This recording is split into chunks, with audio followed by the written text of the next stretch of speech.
یہ صحیح بخاری میں یہ حدیث ہے کہ جبریل علیہ السلام آ کر سوال کرتے ہیں کہ یا رسول اللہ احسان کیا ہے؟ تو آپ فرماتے ہیں ان تعبد اللہ کأنک تراہ، کہ تم اللہ تعالیٰ کی عبادت کرتے ہوئے یہ تصور کرو کہ تم اللہ کو دیکھ رہے ہو۔ وَإِن لَّمْ تَكُن تَرَاهُ فَإِنَّهُ يَرَاكَ، اگر تمہاری ایمانی کیفیت اور تمہاری ایمانی حالت اس درجے پہ نہیں ہے کہ تم اس کو دیکھ سکو،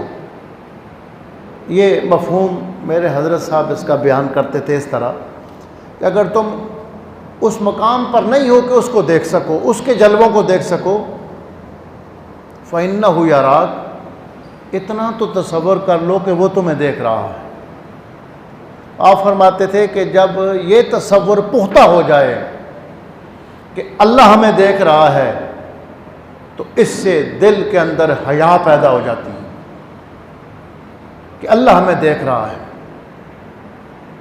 تو اس کو احسان کہتے ہیں۔ اور احسان کو ہماری عام اصطلاح میں، عرف عام میں تصوف کہتے ہیں۔